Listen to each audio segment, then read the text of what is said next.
Salve, salve galera, Otávio Ribeiro aqui de peito estufado para dizer que, passados 3 dias, 7 rodadas e 259 jogadores anunciados em Cleveland, eu não apenas sobrevivi ao draft de 2021 da NFL, como eu tô aqui hoje do lado dele, do rei do terceiro dia, o Flávio Merencio, para a gente comemorar e conversar sobre os vencedores, os movimentos mais ousados e, por que não, os mais equivocados desse evento maravilhoso, que torna a frisar, tem que ser feriado mundial. Além disso, o programa 7 marca a primeira leitura de mensagens dos nossos ouvintes. Você pode também enviar sua pergunta, dúvida, provocação ou pitaco diretamente para o nosso e-mail, o pedseregatas@gmail.com, ou nas nossas redes sociais através do @pedseregatas. Agora, vamos lá, que o episódio está fresquinho no ar para você. E antes da gente ir para o episódio dessa semana, eu vou deixar aquele pedido clássico para você que está me escutando. Aproveita que você está ouvindo esse programa e já se inscreve no nosso canal, por favor. Onde é que você escute seu podcast, uma vez que você tiver assinado, assim que sair o próximo episódio, já vai estar lá, bonitinho, prontinho para o teu play. E aproveita também para comentar com a gente, por favor, o que você está achando, né? Você consegue encontrar a gente pelo @pedseregatas no YouTube, no Instagram, Twitter, Facebook. E você também pode bater aquele papo maneiro com a gente pelo nosso e-mail, pedseregatas@gmail.com. Perfeito? Agora, vamos lá, partiu que o episódio está no ar.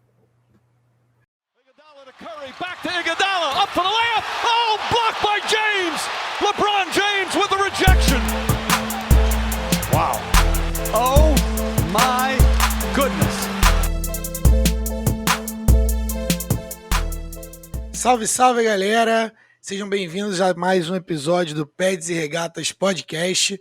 Tá começando e episódio recheado, hein? Episódio de Draft Recap, onde a gente faz a revisão aí do draft que acabou de acontecer.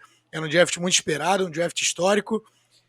Otávio Ribeiro, o seu alô. Salve, salve, Flavinho. Cara, que 3 dias incríveis, mano. Puta que pariu. Isso aí tinha que ser feriado, Flávio. Tinha que ser feriado.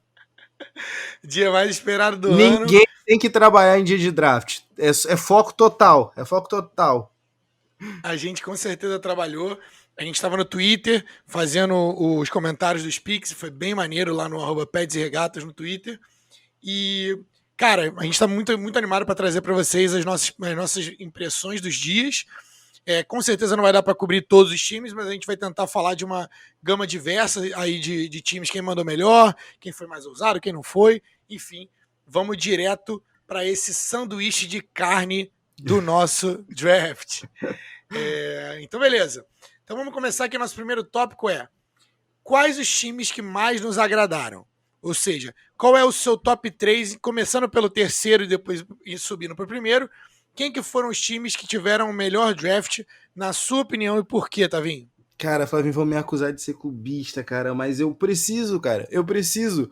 Howie Roseman, acho que sentiu a galera, né, no cangote dele. Acho que ficou com aquele resquício de, meu Deus, eu preciso acertar. E eu adorei o draft que o Eagles fez. Escolhas bem diretas, escolhas que supriam needs.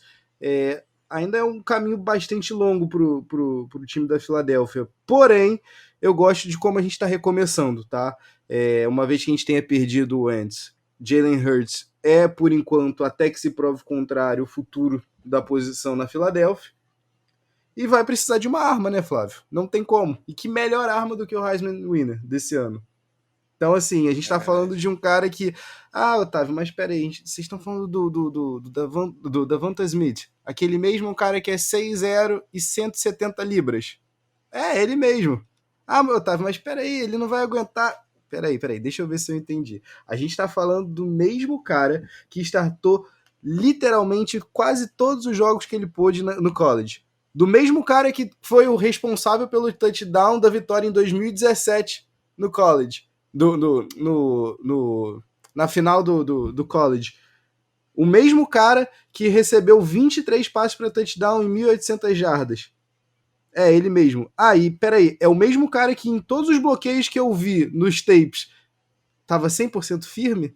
Peraí, qual é o problema desse cara? Acho que é preconceito mesmo, né? Preconceito? Imagino que seja, Flavinho, mas eu vou te dizer que apesar dos pesares, eu tô 100% confiante, eu tô 100% tranquilo. E tem uma coisa nessa escolha que eu acho incrível. O Howie viu que ali, se ele não sobe, ele se ferra. Se ele não sobe, o David Gettleman ia atrás do Devonta Smith. E é incrível que, uma vez que ele suba, o David Gettleman faz pela primeira vez um trade down. E eu acho isso sensacional. São 8 drafts para o David Gettleman, são 54 escolhas, e só agora, nessa última quinta-feira, dia 30 de abril de 2021, ele deu um trade down, porque ele apertou o botão do pânico. E aí, meu amigo, eu acho incrível quando você tem, no momento desse de draft, que você tem um rival de divisão atrás de um jogador que você não só vai estar evitando que esse jogador jogue contra você, como você vai estar usando esse jogador contra o teu time rival de divisão. Eu acho incrível, eu acho que isso só ajuda a fortalecer, né, aquela animosidade entre as franquias. Eu adorei a escolha. Otávio, o Eagles pagou caro? Não achei não, tá, Flávio? Eu não achei. Você achou caro? Uma troca de escolha de primeira rodada, da 12 para a 10ª com Cowboys, e uma escolha de terceira rodada. O que você achou? Cara, foi uma grande salada de NFC East, na verdade, né? A sequência? Porque eu acho que se eu sou o Dave Gettleman, eu não acreditaria que o Cowboys ia fazer essa troca com o Eagles. Só que o Giants não esperava que o Cowboys também ia estar no modo de pânico. Exato. Porque eles perderam J.C. Horn, perderam Patrick Surtain, provavelmente o Caleb Farley não estava na board do Cowboys por causa de coisas médicas e tudo mais. Então o Cowboys não sabia o que fazer. Então quando o Eagles ligou, talvez essa troca nunca se repita, esse tipo de troca envolvendo esses 3 times. Porque a gente tava o Eagles, o Cowboys estava ali. O Giants sabia que o Cowboys não iria de wide receiver. Era uma das batatas maiores do draft inteiro, era que Dave Gettleman ia pegar Devonta Smith. Então, o Eagles, sabendo disso, pulou pra frente junto com o Cowboys, pulou na frente do Giants, e aí o Giants não sabia o que fazer. Peraí, me dá aqui, deixa eu descer, deixa eu voltar, e conseguiu um precinho bom no pick deles, né? Até que foi bem bom. E o Jerry tendo a oportunidade de apertar ali o Eagles, eu acho que, como você falou, eu não sei se foi o pânico mesmo ali real de, putz, grilo, eu não vou conseguir nenhum top corner, putz, eu vou precisar o que agora? Qualquer valor é bom, né? Eu vou cair 2 posiçõezinhas. Mas bem bizarra a situação como um todo, né, Flávio? Mas, além da escolha do Devonta Smith, eu gostei bastante do resto da condução do draft por parte do Howie, porque é aquilo, o time do Eagles, além de perder o quarterback nessa temporada, tá vendo a linha ofensiva cada vez mais velha, a linha ofensiva que pouco a pouco foi cedendo, né? É aquela coisa, a pedra vai literalmente se rachando, né? Então, assim, você buscar no Landon Dickerson um possível substituto para Travis Kelce, eu gosto da ideia. Me deixa preocupado o histórico de lesões? Sem sombra de dúvidas. Né? É claro que a gente está falando de, nos últimos 5 anos, pelo menos 4 lesões que tiraram ele, pelo menos, do resto da temporada. O que me chama atenção, Flávio, é que o cara é tão physical freak, e além de ser dominante, ele é tão physical freak que me impressionou o fato dele ter rompido o ACL, né, em dezembro, e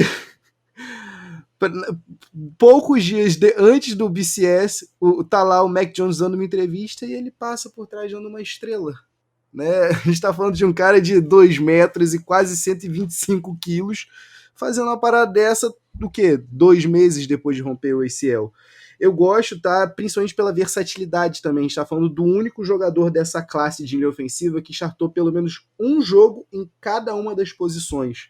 Então, assim, versatilidade é necessária, ainda mais para essa linha do Eagles, que a cada semana é um caindo.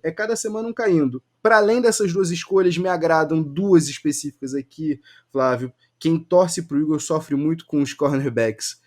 É bem desesperador você ver que Darius Slay sozinho não faz verão, né? O Mandorinha só não faz verão real, cara. Então, assim, eu não espero do Zach McPherson nada além de um slot corner. Mas se tornar um slot corner minimamente confiável, a gente só precisa então focar nessa off-season em achar um segundo cornerback, achar um cara para estar ali oposto a Darius Slay. Então, assim, foi bem pontual, né, as escolhas do Howie. Alguns reachzinhos aqui e acolá, sim, mas em compensação, eu acho que tem dois. Na verdade, tem um estilo, né, que eu queria destacar aqui, que a gente ainda vai falar mais para frente, que é o Kenneth Gainwell, que a gente ainda vai falar em algumas outras categorias, então vou deixar mais para frente. Mas eu quero saber de você quem é a tua terceira melhor franquia nesse draft? Quem foi que se deu melhor, irmão? Cara, fora as barbadas, né? Que eu acho que tem 2 barbadas aí para mim. Eu vou na verdade, eu vou até de mais uma barbada, pode ser considerada barbada, porque eu vou de Jacksonville Jaguars, é o meu terceiro time aqui que se deu melhor. Porque a gente, né, já estamos falando de Trevor Lawrence, todo o resto que eles fizerem no draft já vai valer, porque Trevor Lawrence existe. Então, assim, tem uma expressão em inglês, né, que jogar com o dinheiro da casa no cassino. O Jaguars estava jogando com o dinheiro na casa, entendeu? Real. E eles eram o primeiro pick em todos os drafts, em todos os rounds, e ainda assim tiveram o privilégio de pegar Trevor Lawrence. Então, assim, é isso. E aí eles pegaram na 25 o Travis Etienne, que é um running back, acho que dos 3 top running backs aí é o que eu mais gosto, apesar de já ter falado em outro draft, eu não gosto dessa classe de running backs. Eu não acho que é uma classe forte, tá? Mas tem gente que discorda, eu não acho que é uma classe onde eu assisto o tape e eu falo assim, uau, meu Deus do céu, preciso, esse running back aqui é geracional. E gostei também de alguns outros picks que eles fizeram, principalmente o Tyson Campbell, que é o que você estava falando de Athletic Freaks. Tyson Campbell da Geórgia, com certeza é um Athletic Freak, um cornerback muito completo, foi a primeira escolha do segundo round. E a primeira escolha do terceiro round, que é o Andre Cisco, que era na minha board, ele era o 4º melhor safety do draft inteiro. Então eu acho que o Jaguars tem a chance aí de ter conseguido pelo menos 4 starters nesse draft deles, o que para qualquer draft é excelente. Exato, irmão. Se conseguir 2 já é bom, mas 4 já é a terra prometida, né? E eu acho que tem chances reais, tá? Eu acho que tem chances reais. Apesar de que o Etienne, eu não vejo ele como 3-down back, tá? Tem algumas pessoas que veem ele como 3-down back, eu já vi alguns scouts falando isso, mas eu não vejo, tá? Eu acho que vai ser uma rotação ali com o James Robinson e ele trabalhando ali com talvez terceiras descidas, segundas e terceiras descidas, ou alguns pacotes específicos, mas gosto da seleção. Acho que o Jaguars tem mais needs do que pegar um running back, mas com certeza a voz de Trevor Lawrence pesou ali, né? Exato, era isso que eu ia te perguntar, se foi o homem, se foi Sunshine que encomendou essa pick, porque não me agrada muito, não consigo entender como é que você consegue a produção de um undrafted free agent no ano passado para mais de 1.000 jardas, você já tem um cara barato no elenco, o que te motiva a pegar um cara na mesma posição na primeira rodada, né? E como você falou, existiam outros buracos, eu acho que eu só não colocaria o Jaguars como um dos vencedores do draft, porque para mim ainda tinha essa oportunidade e deixaram passar, mas é aquilo, não tem como você dizer que não são os grandes vencedores do draft, tendo simplesmente o melhor prospecto dos últimos 10 anos, né? E como eu disse, o resto do draft não foi um draft de jogar fora, eles foram consistentes. O Urban Meyer segue na tendência dele e no padrão já conhecido dele de escolher Athletic Freaks.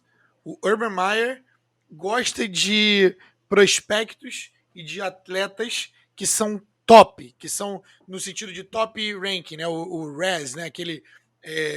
Aquela medição atlética, a medição de capacidade atlética, o Urban Meyer gosta desse tipo de atleta, assim como é no college, ele era um ótimo recrutador, é a mesma coisa para a NFL, por isso também a escolha de Tyson Campbell. Então, agora vou para minha segunda, hein? Vou para minha segunda escolha, qual é o meu segundo time que mandou melhor nesse draft e eu não tenho como escolher outro time que senão o Browns. Para mim, o Browns arrebentou demais o que eles fizeram, começando da escolha de primeiro round, com Greg Newsome, o segundo, não confundir com o primeiro nem com o terceiro, Greg Newsome, o segundo, um cornerback sensacional daquela defesa de Northwestern, mas acho que o destaque do draft deles está no segundo round, com Jeremiah Owusu-Koramoah, que é um linebacker muito rápido, o maluco é um foguete de Notre Dame, e ele caiu no draft. Depois do draft a gente soube, né? Mas ninguém conseguia entender o porquê que ele estava caindo no draft, porque ele tem talento para ser um first rounder, e ninguém estava entendendo por que ele estava caindo, e depois descobriu-se que foi porque foi descoberto Descobriu-se que foi descoberto é ótimo, né, Flávio? Mas que ele tinha um problema no coração, e nem todos os departamentos médicos estavam confortáveis em draftar o cara no primeiro round, por exemplo. Mas com certeza talento ele tem. Então, se essa condição dele for pelo menos estável, com certeza o Browns ficou com 2 first round picks pelo preço de um first e um second. E acho que eu gosto de outros picks como Tony Fields na quinta, por exemplo, Richard LeCounte na quinta também, mas eu vou chamar a atenção para Anthony Schwartz, que é o wide receiver de Auburn, no terceiro round, na pick 28. E esse rapazinho aqui, ele é pra vocês terem uma ideia, ele faz 100 metros rasos em 10 segundos. Então ele é sprinter do nível Apenas. olímpico. Tá? O Davis deve ouvir isso, deve se tremer todo no túmulo, Flavinho. Pois é, lembra de Darius Hayward Bay? Pois é, essa piada interna só para torcedores do Raiders e depois do Steelers também. Mas ele é muito confiante no potencial dele. Inclusive, ele tem o que a gente chama de beef no Twitter com o Tyreek Hill, para saber quem que é mais rápido. Eles estão apostando aí quem é mais rápido e tudo mais. E o Browns, se utilizarem ele bem, cara, essa velocidade dele pode ser muito bem aproveitada, tá? Ele, como todo jogador que chega na NFL como um corredor, né, de alta velocidade, ele tem uns red flags, porque a gente sempre acha que ele é só um corredor e não tem as ball skills, né, não tem as mãos e tudo mais, mas eu acho que esse cara tem a capacidade, acho que ele é diferente por causa disso, e acho que ele é comparável com o Jacoby Ford ali, em termos de velocidade, com returning skills e tudo mais, mas mais rápido. E eu acho que o que eu já falei isso em outros podcasts, o que eu mais gosto nos prospects são a capacidade deles serem confiantes na habilidade deles. Porque na NFL você vai precisar ser confiante na sua habilidade, porque todo mundo é bom na NFL. E esse cara, ele tem a capacidade atlética, mas vai precisar ser mais refinado como recebedor. É isso. Flavinho, desses nomes que você falou, eu adoro de paixão o Greg Newsome. Eu acho que o Browns ali no comecinho do draft, apesar dos problemas, né, do Koramoah, todo o medo, né, com relação a essa condition dele, né, esse problema no coração, vale muito a aposta, cara. Naquela altura do draft, para mim é um baita de um estilo, tá? Eu tô bem ansioso em ver de que maneira ele vai ser deployed, né? De que maneira ele vai ser utilizado, porque é o que você falou, ele vem a milhão, né? Mas meu segundo time que eu mais gostei, minha segunda classe favorita de calouros é a do Chicago Bears. Chicago Bears que nunca teve um quarterback passando para 4.000 jardas. Flavinho, esse podcast aqui, a gente, você sabe. Você tá rindo porque você sabe, irmão. Justin Fields falou, a gente tá chancelando, tá assinando embaixo, irmão. Eu acho que finalmente acaba essa sina do Bears, hein? Eu tô na expectativa. E eu vou dizer para você que, apesar de ser... A gente ainda vai falar um pouquinho mais pra frente, né, de uma certa malandragem, mas eu adorei o que o Ryan Pace fez nesse draft. Porque não foi só conseguir o possível franchise quarterback, foi finalmente ir atrás de proteção, né, Flavinho? E ainda mais a proteção que arranjou, porque, pelo amor de Deus, você conseguir chegar e arranjar num segundo round um talento como o Tevin Jenkins, meu amigo, aproveita essa classe aí, porque eu acho que você conseguiu mais do que você esperava. E é sempre bom, né, a gente puxar aqui um destaque, né, um pouquinho mais para trás no draft. Eu gostei demais da escolha do Thomas Graham, de Oregon, né, se a gente for pegar aquele draft guide do Dane Burglar, né, que a gente gosta bastante, era tido como um prospecto de 4ª ou 5ª rodada, é um camarada extremamente agressivo, e o Bears teve uma certa sorte, né, com o cornerback da Pac-12, né, com o Jalen Johnson ano passado. Então, por que não, né? A gente sabe que os scouts ali naquela região do Bears são bons. Por que não acreditar num repeat? Cara, um parêntese aqui ainda, eu tô fascinado por essa história, que é voltando um pouco no Browns, que é o seguinte, o pique do Anthony Schwartz, ele causou uma controvérsia, não controvérsia, mas um espantamento da galera que estava na transmissão. Em choque! Nada mais, nada menos, pelo nosso queridíssimo Myles Garrett, que estava aparecendo com um terno, talvez o terno mais justo que eu já vi na minha vida, ou o homem maior que eu já vi na minha vida. E talvez o terno mais feio que eu vi na minha vida. Também. Então, assim, o pique do Anthony Schwartz, que eu falei, né, que é o wide receiver, que tem sprinter olímpico e tudo mais, esse cara, quem fez foi a grande estrela do Cleveland Browns, que é o Myles Garrett. E para você ter uma ideia de quão grandes os seres humanos são para estarem na NFL na linha defensiva, e vai assistir esse pique no site da NFL, no YouTube, do Myles Garrett, porque é impressionante o tamanho desse ser humano, o quão forte ele é. Ele não deve ter uma grama de gordura naquele corpo. Voltando para Chicago Bears. Peço desculpas por isso. Voltando daqui para Chicago Bears. Então, sim, esse poderia ser chamado o podcast do Justin Fields, The Justin Fields Podcast. Mundinho Justin Fields BR. Mundinho Justin Fields BR. Ou Justin Fields 1000 Grau, que tá na moda. Já há mais de 10 anos, descobri hoje. Mas Justin Fields, para mim, era o segundo quarterback do draft. Ele estava na discussão para o segundo prospecto, mas para mim, eu gostaria muito que o Falcons... As coisas aconteceram ali, tudo para chegar no Falcons. Chegou no Falcons e acho que a gente vai se arrepender bastante. E gostei muito do draft do Bears ter sido agressivo nos 2 primeiros picks para poder ir buscar o quarterback do futuro no Justin Fields, e também no segundo round com a melhor trade do draft, tá? Que foi a trade do segundo round, onde eles subiram para pegar o Tevin Jenkins. Foi a trade mais barata que eu já vi para poder subir no second round, que foi a 39 a 151 pro Bears pela 52, 83, 204. Eu faço isso todos os dias, tá?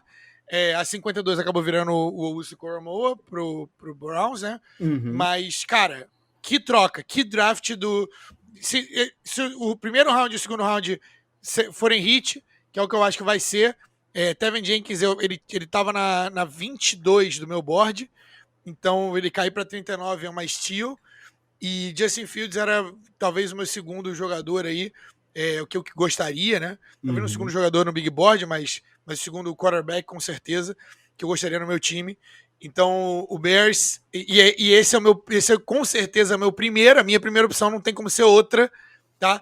Tem que ser Chicago Bears. Chicago Bears arrebentou, home run, touchdown, gol, o que você quiser, o que quer que seja o score na bocha, no boliche strike, tudo eles fizeram nesse draft. Cara, e o incrível, voltando ainda aqui sobre o Tevin Jenkins, Flávio, a gente tá falando de um camarada de 2 metros e 155 quilos, e que se move bem demais, e atlético, meu amigo. Você proteger Justin Fields, você tá, e não para por aí, tá, Flavinho? Logo na pick seguinte, né, do Bears, né, a seguinte, no caso, depois das trocas, que foi a 151, eles continuaram indo atrás de um offensive tackle, né? Eles pegaram, né, o Larry Borom, que é conhecido também pela sua versatilidade, jogando não só nas duas posições de tackle, mas também no interior da linha, ali nas duas posições de guard. Então, assim, o Bears está buscando fazer o trabalho certo.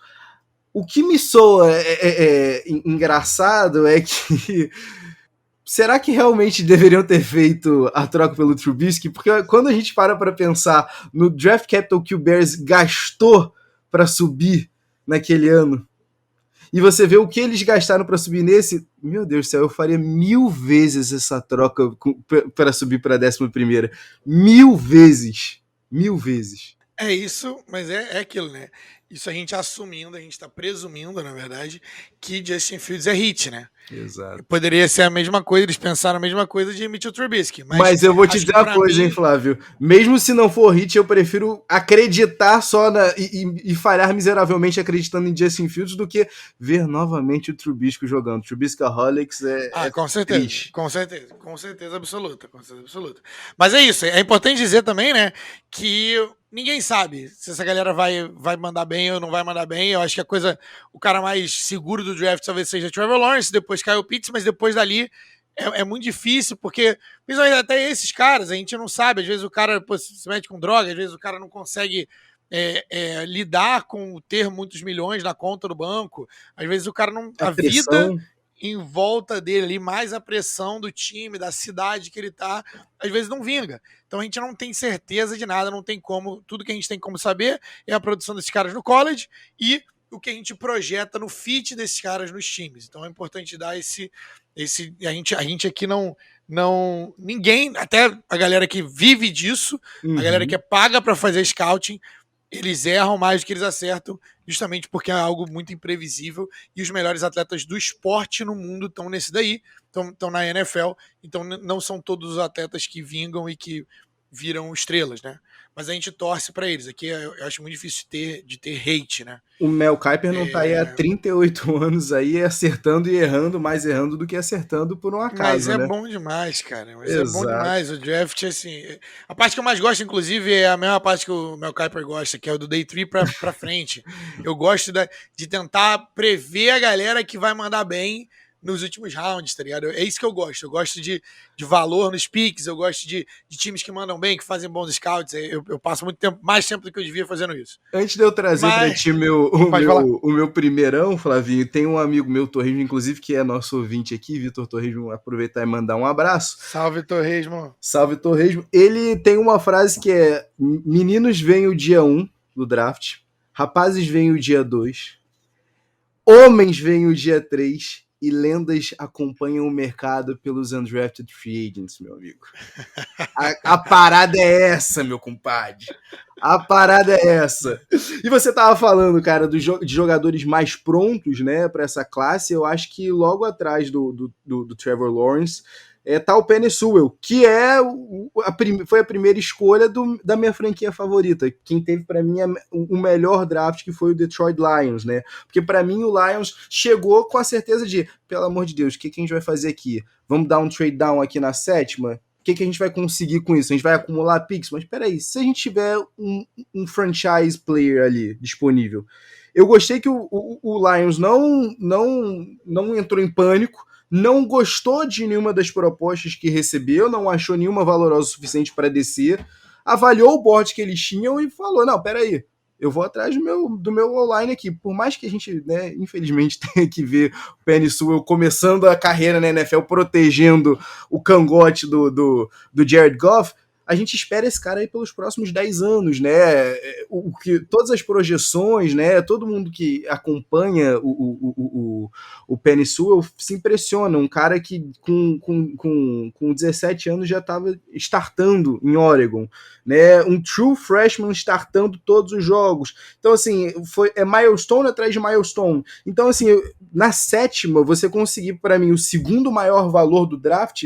Parabéns, Dan Campbell. E não foi só por aí, eu acho que esse draft inteiro eles foram ali atrás do BPA, né? Foi assim com o Levi Onwuzurike, né, na 41, e também com o Ifeatu Melifuwo na 101. E o meu favorito, o meu queridinho, eu não sei quanto a você, quem é o teu membro da família St. Brown favorito, mas o meu não tinha como não ser outro que não Amon-Ra, né? Filho do Mr. Universo, né? Supre uma necessidade pro Lions, ainda mais agora, né? Sem Kenny G, né? Então, assim, eu tô bem animado, cara, para ver como é que aos poucos esse Lions vai se reconstruindo e vamos ver se finalmente vai sair da draga, né, Flavinho? Eles precisam de alguém ali. Eu acho que não sai sem um quarterback. Eu não acredito muito em Jared Goff. Eu não gostava do pique na época. Continuo não gostando, mesmo ele tendo ido para um Super Bowl. Salve aí pro Sean McVay. Mas torço, cara. Torço para que. Eu gosto muito do pique.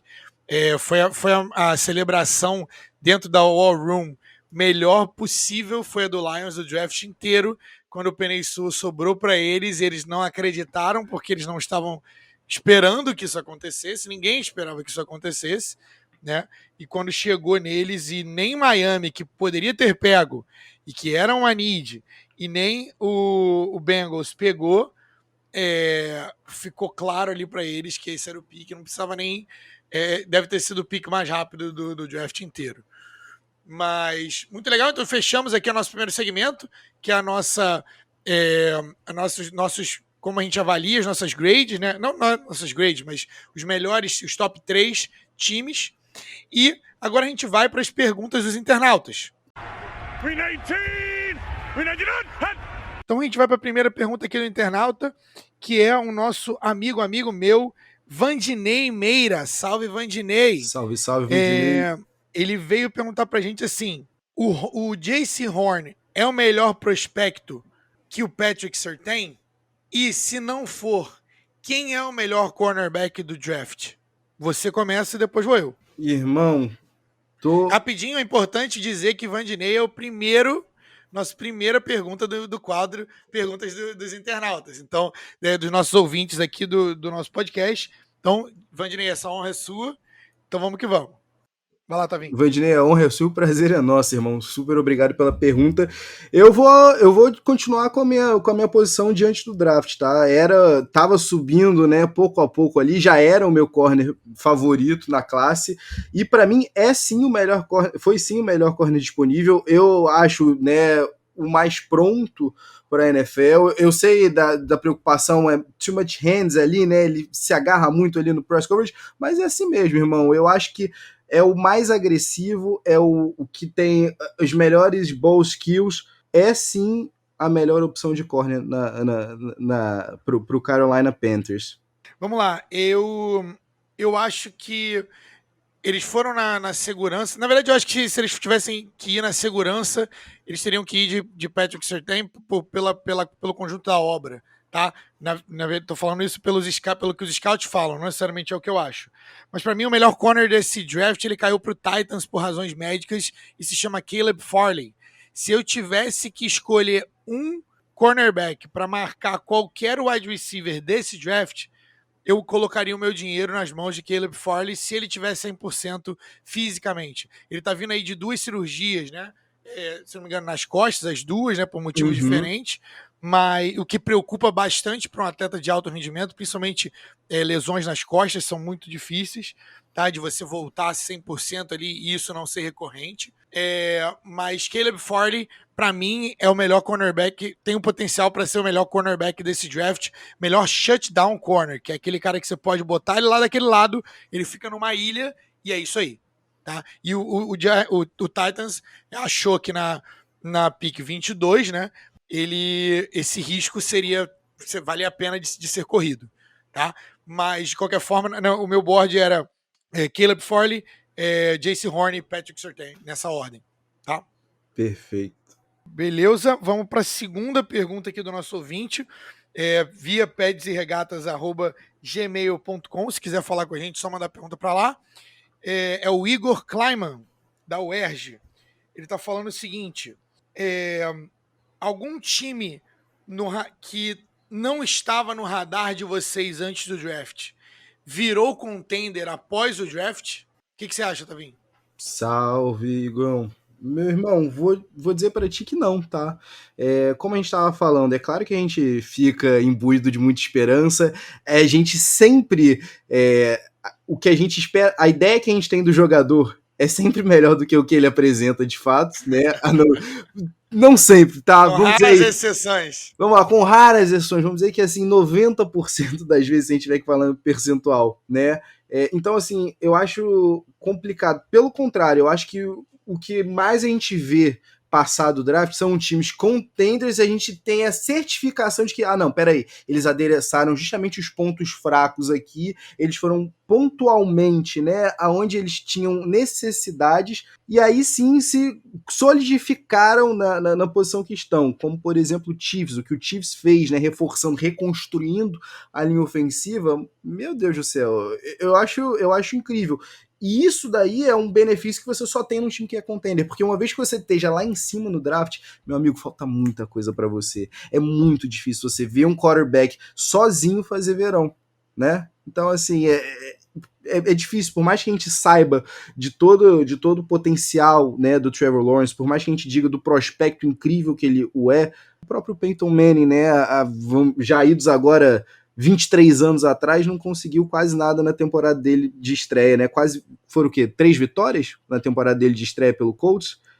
Não me lembro. Inclusive, Igão vai se lembrar porque ele é fã do Colts. Opa, Igão, traz isso daí pra gente no comentário e dá depois teu pitaco.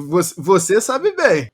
Eles falaram aqui, o Vandinei é torcedor do Cowboys e tava na esperança de que pegasse um corner. Cowboys. E o Igor é torcedor do Colts. E o Igor tem uma outra pergunta aqui que é... eu nem dei a minha resposta, né? Exato. Eu não vou dizer contender, assim, mas eu acho que é um time que pode surpreender, o time aí que tem histórico de dar aquela, de ficar no quase ou de perder de formas dramáticas, mas eu vou o Chargers? Los Angeles Chargers. Sabia!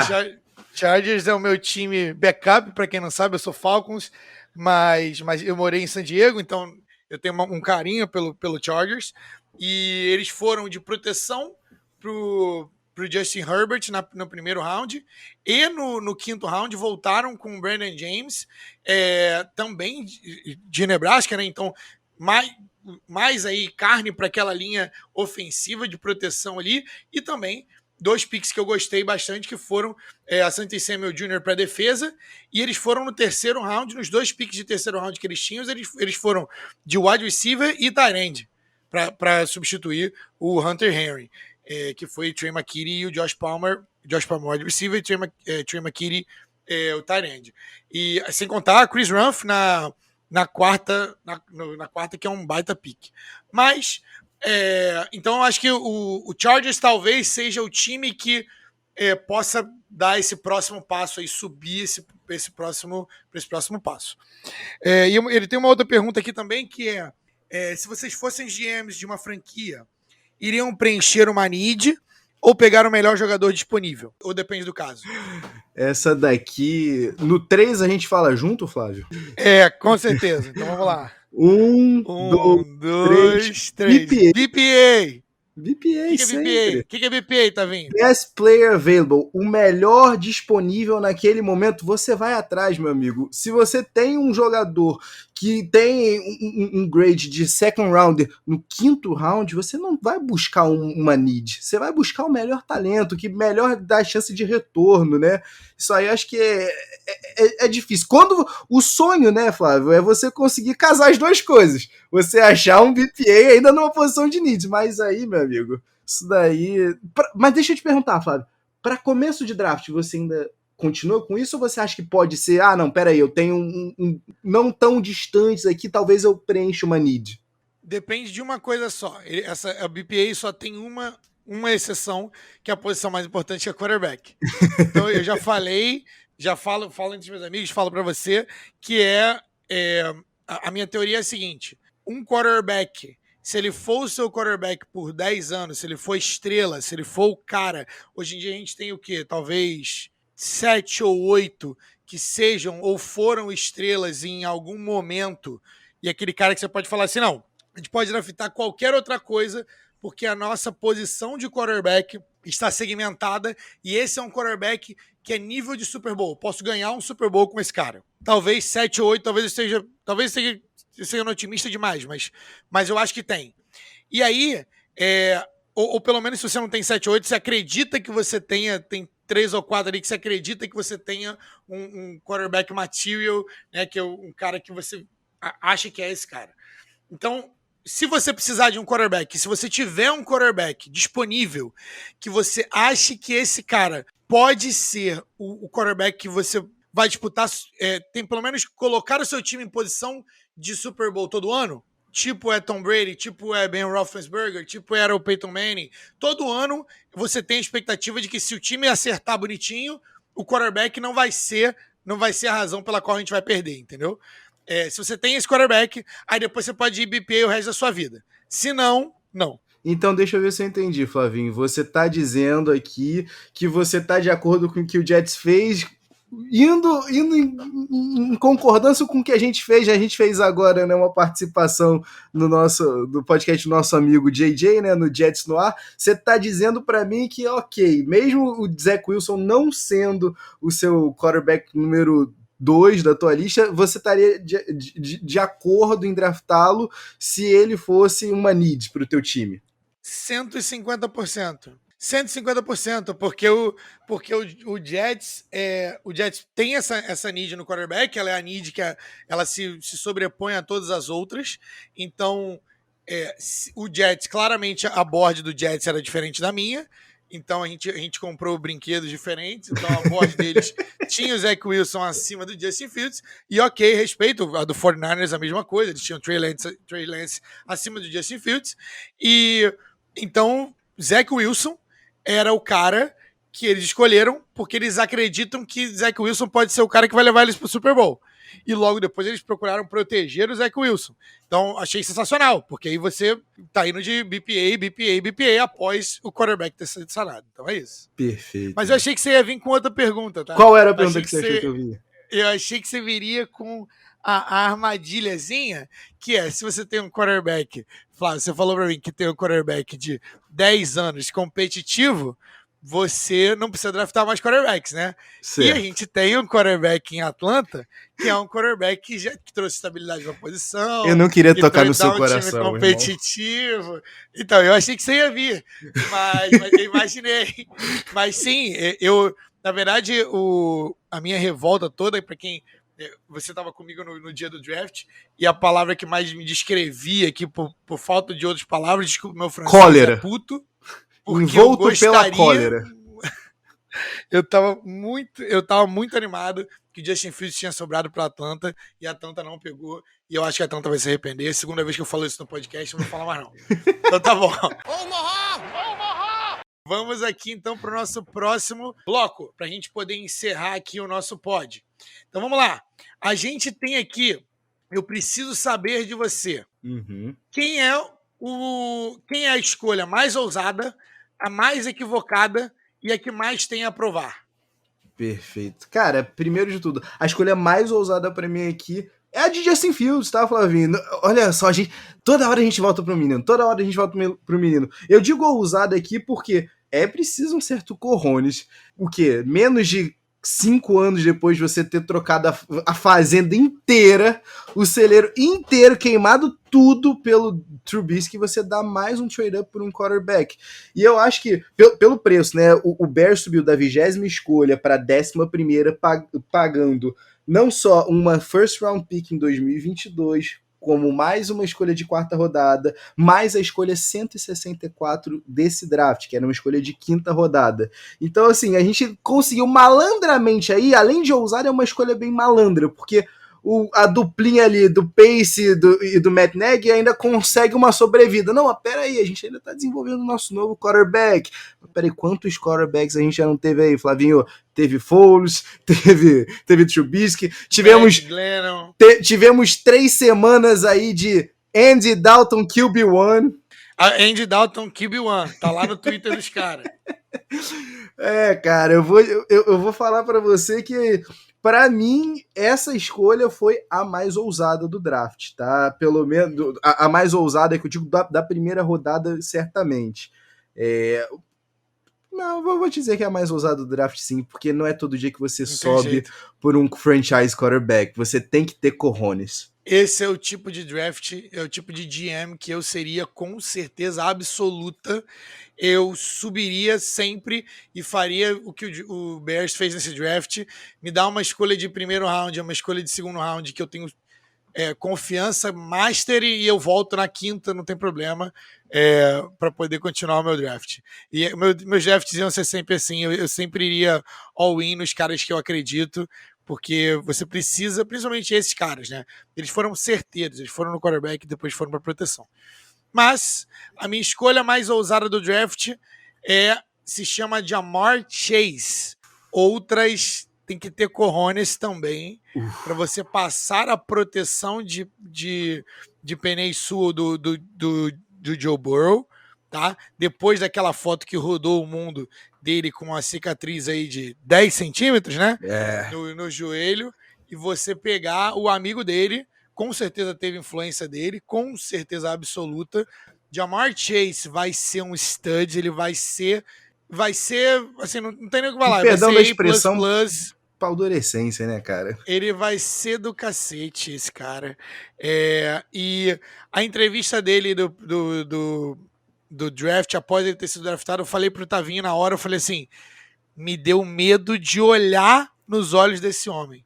A confiança desse rapaz, eu falei assim, OG, killer, pode apostar que esse maluco vai ser absurdo de bom.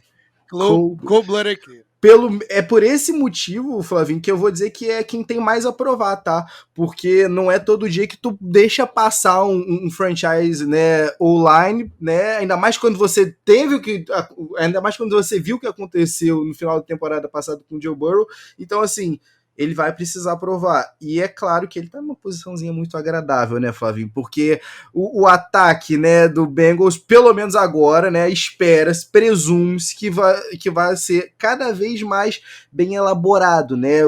Um ano a mais de Joe Burrow, né, compreendendo o playbook, né? A gente tem um ano a mais de T. Higgins, né, desenvolvendo essa conexão. Então, assim, as armas estão ali, então ele tem mais a provar, ele tem ainda a fazer mais nome dele, porque peraí, você tem T. Higgins, você tem Tyler Boyd, você tem Joe Mixon, e ainda assim você quis bancar essa escolha. Por que tu quis bancar, amigo? Prova aí, bota aí o teu RG na mesa.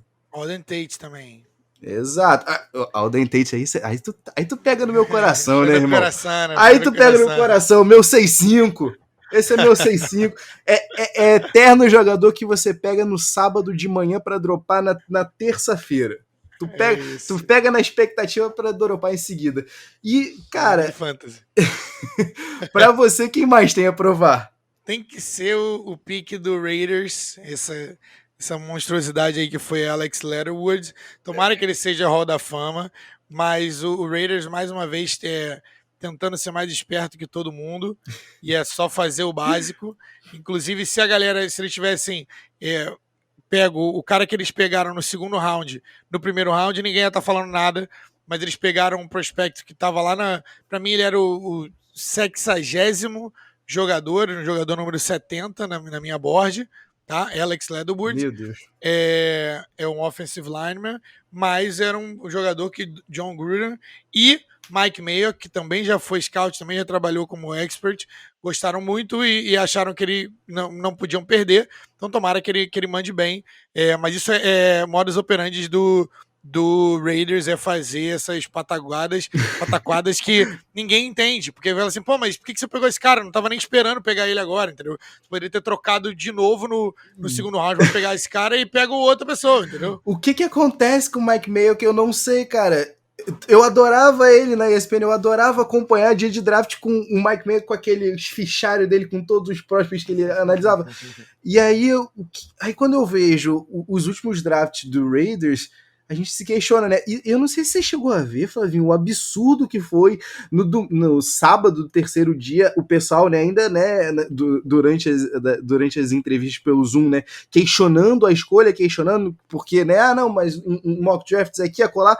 E a resposta do perfil depois, né, do Raiders foi, do perfil do Twitter do Raiders, foi que eles não se atentavam aos mock drafts, pois isso não significava nada. Não é tudo bem, eu entendo que o mock é um exercício, né, criativo acima de qualquer outra coisa, mas existe também um valor ali, né, para análise. Então, assim, como que você fala isso, sendo que o teu general manager fazia isso para viver antes? Esquisito, né? Cara, esse ponto que você trouxe é sensacional, porque é o seguinte, vamos lá, isso me irrita porque é falta de profissionalismo quase, porque é o seguinte, você como general manager e head coach, você tem que prestar atenção em tudo.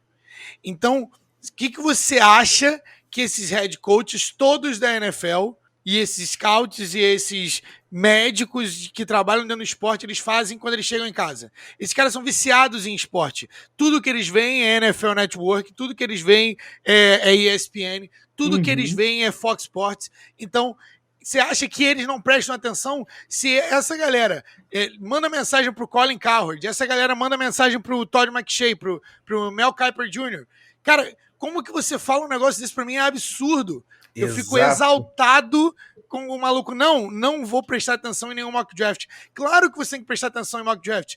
A gente já teve GMs, o Joe Douglas e o Robert Saleh falaram que a ESPN estava ligada na War Room deles. Porque eles queriam saber quais eram as opiniões dos picks, quem que tava, quem que não tava, quem que tava training, quem que não tava. Então essa galera, eles ouvem. Todo mundo ouve as mesmas pessoas. Você pode pegar 10 experts que você... Beleza. E aí... Só que esses caras... É importante, e eu tô me alongando aqui um pouco nisso aqui, mas é o seguinte, é porque isso pra mim é questão é questão de ser demitido por causa disso, entendeu?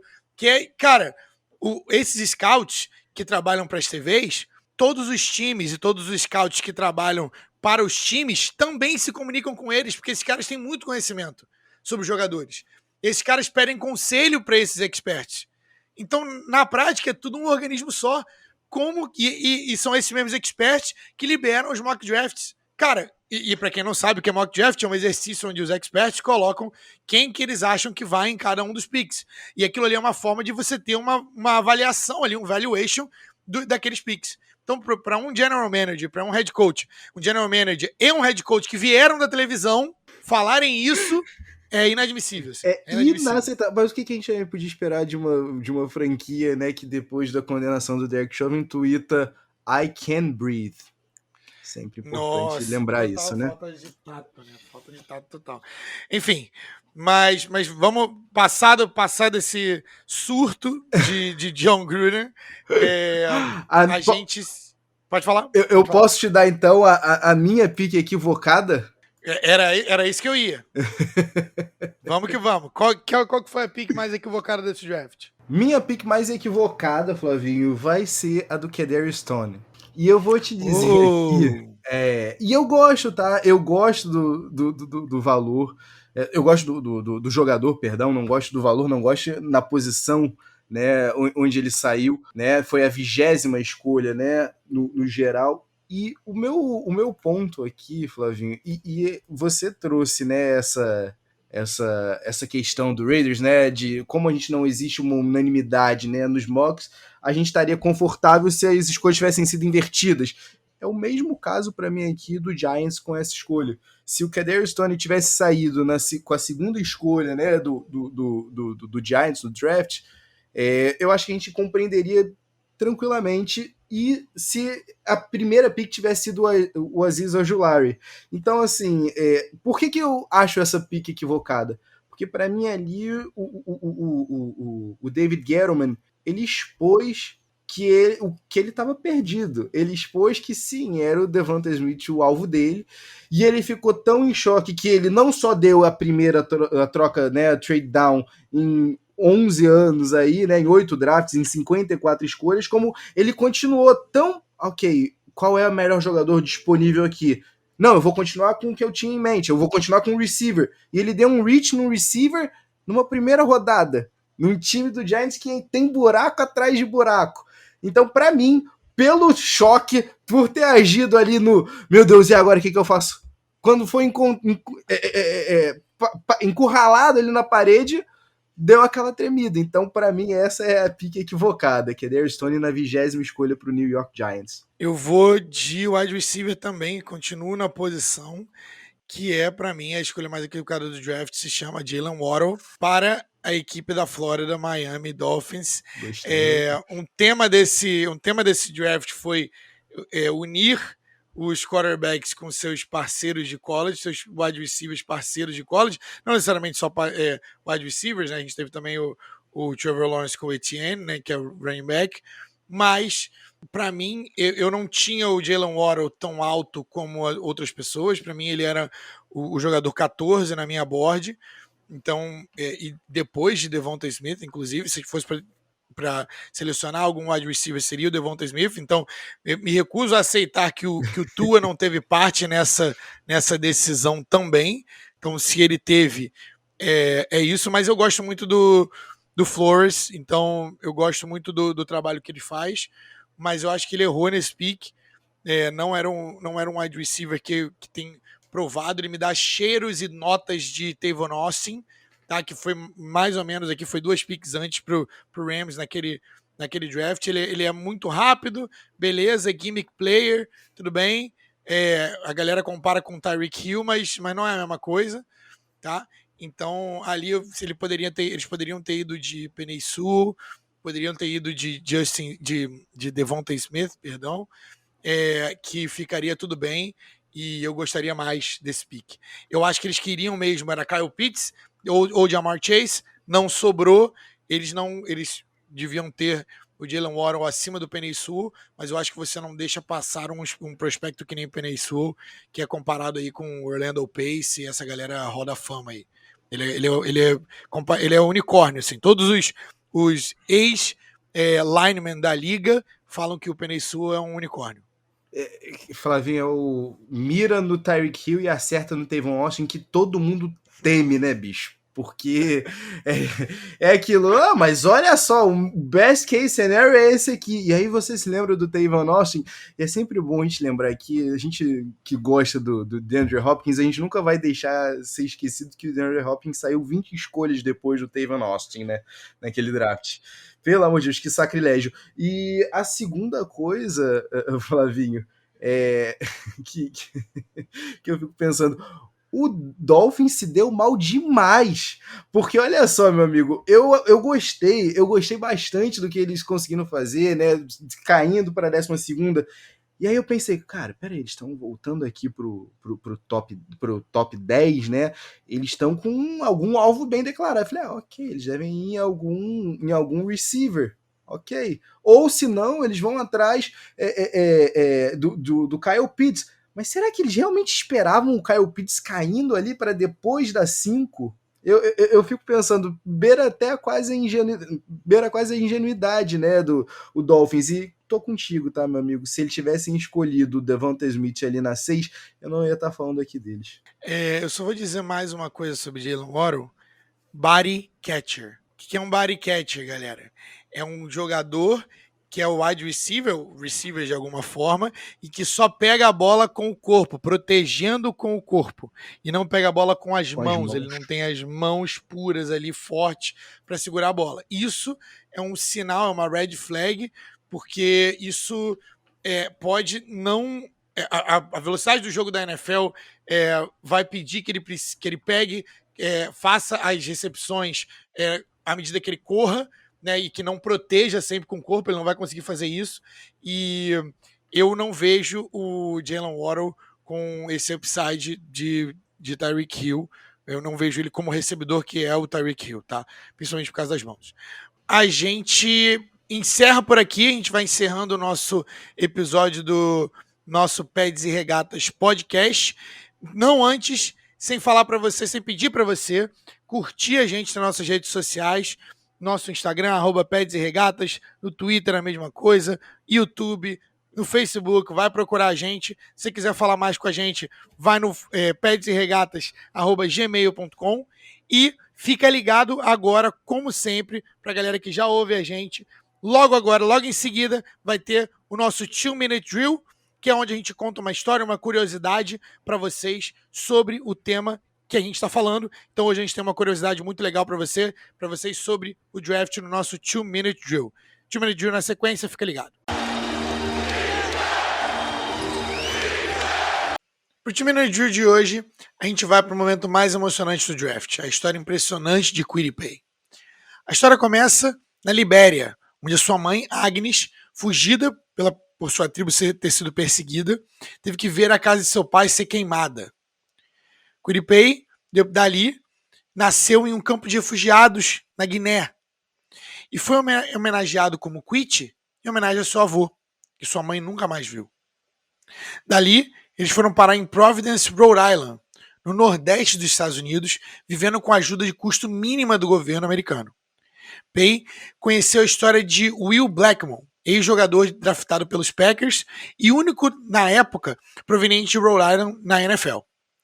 E ele, à medida que ele crescia, descobriu que o Will Blackmon havia estudado numa escola famosa católica chamada Hendrickson, que tinha um programa bom de futebol americano. Ele disse para sua mãe: "Mãe, se você puder me mandar para Hendrickson, eu vou para a faculdade de graça, eu vou me esforçar, eu vou ganhar uma bolsa." E Paye realmente era um estudante exemplar, era um estudante à frente do seu tempo e estava nas melhores aulas da escola. A mãe dele, para pagar a escola Hendrickson em particular, trabalhava em 3 lugares e não podia nem assistir os jogos de Kwity Paye, pois estava sempre trabalhando. Até que Kwity se desenvolveu uma das principais estrelas do futebol americano no ensino médio em Rhode Island e foi recrutado por John Harbaugh, técnico da Universidade de Michigan, e o resto é história. Kwity significa civilização, e foi para lá que ele foi e conquistou o seu sonho. E espera algum dia poder voltar para a Libéria e para a Guiné para ajudar e ser a pessoa que ajuda a desenvolver os seus conterrâneos. Ele disse para sua mãe: "Quero que ela acorde e não tenha nenhuma preocupação." E assim que ele recebeu a ligação dos Colts, sabendo que seria selecionado, ele disse para sua mãe: "Mãe, você não precisa trabalhar mais." Ele disse também para sua mãe que iria chorar naquele momento e ela respondeu: "Filho, hoje é um dia feliz. Eu não vou chorar. Eu vou dançar." Finalmente, eu gostaria de saber se você curtiu o episódio de hoje. Se sim, cara, pra gente continuar crescendo, a gente precisa de você. Você interaja lá com as nossas redes sociais, no YouTube, no Instagram, Twitter e Facebook, tudo pelo @PedsERegatas. Então vai lá, curte, comenta, compartilha com seus amigos e também não se esqueça de se inscrever no canal onde quer que você escute seus podcasts. Caso você queira falar ainda mais com a gente, você pode mandar um e-mail pelo pedseregatas@gmail.com. Muito obrigado, galera. Peace!